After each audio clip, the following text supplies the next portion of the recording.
الحمدللہ رب العالمین والصلاة والسلام علی سید الانبیاء والمرسلین والعاقبۃ للمتقین اما بعد فاعوذ باللہ من الشیطان الرجیم بسم اللہ الرحمن الرحیم ولا تقولوا لمن يقتل في سبيل الله اموات بل احیاء ولکن لا تشعرون صدق اللہ مولانا العظیم ان اللہ وملائکتہ یصلون علی النبی یا ایھا الذین آمنوا صلوا علیہ وسلموا تسلیما اللہم صلی علی سیدنا و مولانا محمد وعلی آل سیدنا و مولانا محمد وبارک وسلم وصلی علیہ الصلاۃ والسلام علیک یا سیدی یا رسول اللہ الصلاۃ والسلام علیک یا سیدی یا حبیب اللہ الصلاۃ والسلام علیک یا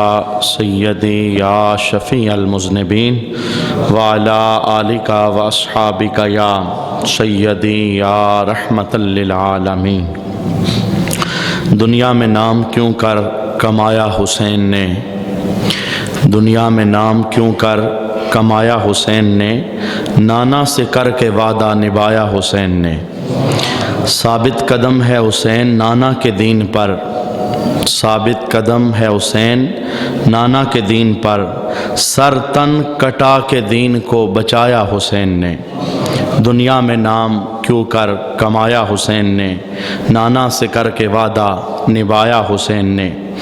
رکھ کر نہ ہاتھ حسین نے دستے یزید پر، رکھ کر نہ ہاتھ حسین نے دستے یزید پر، نسل یزید کو پھر عبرت بنایا حسین نے، نسل یزید کو پھر عبرت بنایا حسین نے۔ اور کرتے ہیں ایسے بندگی اس پاک ذات کی، کرتے ہیں ایسے بندگی اس پاک ذات کی، کربل کی تپتی ریت پہ یہ بتایا حسین نے۔ بعد از حمد و صلات لائق عزت و تکریم جمیع احباب سمین عالی وقار، جیسا کہ آپ سب احباب کو معلوم ہے، آج کی یہ ہفتہ وار درس کی محفل شہدائے کربلا امام علی مقام امام حسین رضی اللہ تعالی عنہ کی معیت کے اندر جن نفوس قدسیہ نے اپنی جانوں کا نذرانہ دین کی سربلندی کے لیے پیش کیا، آج انشاءاللہ ہم ان کو خراج تحسین پیش کریں گے، اور ان کے ساتھ جو ہمارا مذہبی تعلق بنتا ہے، ایمانیاتی اور نظریاتی تعلق بنتا ہے، اس کا اظہار کر کے ان کے دربار کے اندر اپنی حاضری لگائیں گے۔ گفتگو کو شروع کرنے سے پہلے میں آپ سب سے گزارش کرنا چاہوں گا، آج ہمارا جو درس ہے وہ روٹین سے تھوڑا سا ہٹ کر ہوگا، اور چونکہ سال کے بعد یہ ایک دن آتا ہے، اور ان لوگوں نے دین کی بنیاد کے اندر بڑا حصہ ڈالا ہے۔ آج اگر ہمیں تھوڑی سی وقت کی قربانی دینا پڑے، اس وقت مذہب ہم سے جان نہیں مانگ رہا، جان کی قربانی ہو تو جان کی قربانی دینے سے دریغ نہیں کرنا چاہیے، اس وقت مذہب کو ہمارے وقت کی ضرورت ہے۔ تو آئیے میں اپنی گفتگو کا آغاز کرتا ہوں جہاں سے میں نے کلام دن کو روکا تھا۔ امام علی مقام امام حسین رضی اللہ تعالی عنہ کی شان و عظمت احادیث مبارکہ کی روشنی کے اندر سماعت کر رہے تھے ہم۔ انشاءاللہ اس وقت کے اندر کافی سارا وقت مغرب اور عشاء کے درمیان جو ہمارے پاس 1 گھنٹے کے قریب ہے، میں اپنی گفتگو کو 3 حصوں کے اندر تقسیم کرنے کی کوشش کروں گا۔ سب سے پہلے ہم فضائل محبوب الاسلام کی زبان سے سنیں گے، امام حسین کے کیا فضائل ہیں اور اس گھرانے کو اللہ نے کتنی عظمتوں سے نوازا ہے۔ دوسرے نمبر پر ہم ان لوگوں کی زبان سے جنہیں رسول اللہ کے قرب میں بیٹھنے کا موقع ملا، یعنی جنہیں آپ صحابہ کہتے ہیں، بڑی شانوں والے لوگ ہیں، ان کی زبان سے ہم سنیں گے کہ وہ نبی کے گھر والوں کی عظمت کا نعرہ کیسے لگایا کرتے تھے۔ یعنی دور حاضر کے اندر یہ فرقہ بندی ہے اور یہ گروپ بندی ہے، کوئی کہتا ہے وہ ایسے تھے، کوئی کہتا ہے یہ ایسے تھے، دونوں کو ایک دوسرے سے جدا کرنے کی کوششیں کی جاتی ہیں۔ تو میں دوسری جو گفتگو کی جیت ہے وہ اس پر عرض کرنے کی کوشش کروں گا کہ صحابہ کو نبی کے گھر والوں سے کتنا پیار تھا، ان کا کوئی آپس میں ویر نہیں تھا، کوئی آپس میں دشمنی نہیں تھی، یہ سارے آپس میں شیر و شکر تھے اور پیار محبت کی فضا قائم رکھنے والے تھے۔ صحابہ سے پوچھو تو وہ نبی علیہ الصلوۃ والسلام کے گھر والوں کی عظمت کی بات کرتے ہیں، اور نبی علیہ السلام کے گھر والوں سے پوچھو تو وہ صحابہ کی عظمت کے ڈنکے بجاتے ہیں، یعنی دونوں ہی ایک دوسرے کا ادب اور احترام کرتے ہیں۔ یہ بات کے لوگوں کی عقل کی افترا ہے کہ کسی نے ایک کا دامن پکڑا تو دوسرے کو چھوڑ دیا، اور کسی نے دوسرے کا دامن پکڑا تو پہلے کو چھوڑ دیا۔ اور ہمارا مذہب جمالیاتی مذہب ہے۔ ہر وہ بندہ جس نے اپنا سر محبوب کے قدموں میں رکھا ہے، ہمارا مذہب اس بندے کے نام کے نعرے لگانے کا ہمیں حکم عطا فرماتا ہے۔ ہم کون ہوتے ہیں کسی کو ڈیگریڈ کرنے والے؟ ہم کون ہوتے ہیں کسی کی شان کو کم کرنے والے؟ تو میری گفتگو کی دوسری جہت انشاءاللہ یہ ہوگی، اور میری گفتگو کا تیسرا حصہ یہ ہوگا کہ امام عالی مقام نے کربلا کے میدان کے اندر جو 72 جانوں کا نذرانہ پیش کیا، اپنے آپ کو بھی پیش کیا اللہ کے دربار کے اندر، اور آپ کی جو قربانی ہے اس کا اصل مقصد کیا تھا۔ اور آج جو لوگ امام حسین رضی اللہ تعالی عنہ اور آپ کے رفقا کی یاد مناتے ہیں، ان کی مذہبی ذمہ داری کیا بنتی ہے، انہیں کیا کرنا چاہیے؟ تو اس بات کو ذہن میں رکھتے ہوئے میں اپنی گفتگو کا آغاز کرتا ہوں، اور آپ اسی کو ذہن میں رکھتے ہوئے میری گفتگو کو سنیے۔ فضائل کی جانب ہم آتے ہیں۔ دن کو بھی بہت ساری حدیثیں ہم نے سماعت کی، جمعہ کی نشست کے اندر محبوب علیہ السلام نے مختلف جہتوں کے ساتھ امام علی مقام کی عظمتوں کو بیان کیا۔ آج کی پہلی نشست میں جو پہلی حدیث پاک میں آپ کے سامنے عرض کرنا چاہوں گا، حضرت داتا گنج بخش رحمۃ اللہ تعالی علیہ، آپ نے ایک کتاب لکھی جس کا نام ہے کشف المعجوب، بڑی مشہور کتاب ہے تصوف کے اعتبار سے، اور آپ نے اپنے قلم سے بڑے خوبصورت الفاظ اس کتاب کے اندر تعریف فرمائے۔ اس کتاب کے اندر آپ ایک حدیث پاک نقل کرتے ہیں، اور اس حدیث پاک کے اندر بہت ساری باتیں ہمیں اپنی جو خانگی زندگی یا گھریلو زندگی ہے، ایک باپ بچوں کے ساتھ کیسے زندگی گزارے، ایک دادا اپنے پوتوں کے ساتھ کیسے زندگی گزارے، ایک نانا اپنے نواسوں کے ساتھ کیسی زندگی بسر کرے، یہ ساری چیزیں ہمیں اس حدیث پاک میں سیکھنے میں میسر آئیں گی۔ آئیے میں حدیث پاک آپ کے سامنے تلاوت کرتا ہوں۔ رسول رحمت صلی اللہ علیہ وآلہ وسلم عید کے دن جس وقت اپنے گھر میں عید کے بعد تشریف فرما ہوئے تو حضور داتا جی اس حدیث کو لکھتے ہیں، اور پھر محبوب علیہ الصلوۃ والسلام کے گھر کا منظر بیان کرتے ہیں۔ سرکار علیہ السلام کی نواسے کے ساتھ جو پیار اور محبت کی کیفیت تھی اسے بیان فرماتے ہیں۔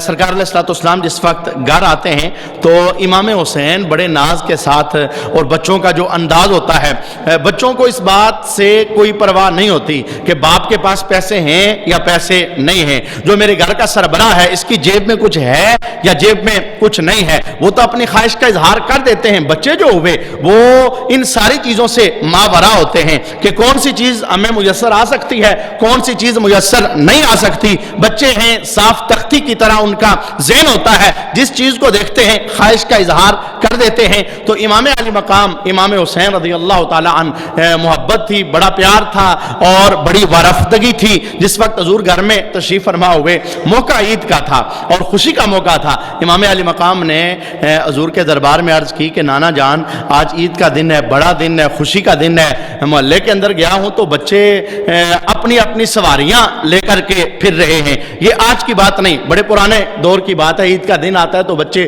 چھوٹی چھوٹی گاڑیاں لے کر کے وہ گلیوں کے اندر بھاگتے ہیں، دوڑتے ہیں، جس کی جتنی پہنچ ہوتی ہے وہ اس طرح کی خوشی منانے کی کوشش کرتا ہے۔ اس دور کے اندر بھی سواریاں بنائی جاتی اور بچے ان سواریوں کے ساتھ کھیلا کرتے تھے۔ بلکہ میں اس حدیث پاک کو ایک اور جہت کے ساتھ بھی آپ کے سامنے عرض کرنا چاہوں گا۔ آج ایک صحابی کے ساتھ جب محبوب علیہ السلام اپنے گھر میں داخل ہوئے تو وہ صحابی کہنے لگے حضور میں آپ کو بتاؤں آپ کے گھر میں پردے کے پیچھے کیا ہے؟ اما عائشہ صدیقہ رضی اللہ تعالی عنہا 9 سال کی عمر کے اندر محبوب علیہ السلام کے ساتھ منسلک ہوتی ہیں۔ شادی تو ہو گئی، رخصتی بھی ہو گئی، لیکن ذہن ابھی بچکانا ہے اور وہ بچوں والی فطرت وہ نہیں گئی۔ آپ گڑیا کے ساتھ کھیلا کرتی تھی، جیسے گھر میں بچیوں کی عادت ہوتی ہے، وہ اپنی گڑیا کو سنبھال کر کے رکھتی ہیں۔ چھوٹی چھوٹی گڑیا بنا کر کے آپ نے رکھی ہوئی تھی، جب سرکار باہر تشریف لے جاتے تو آپ گڑیا کے ساتھ کھیلنے لگ جاتی۔ تو جب سرکار گھر میں آتے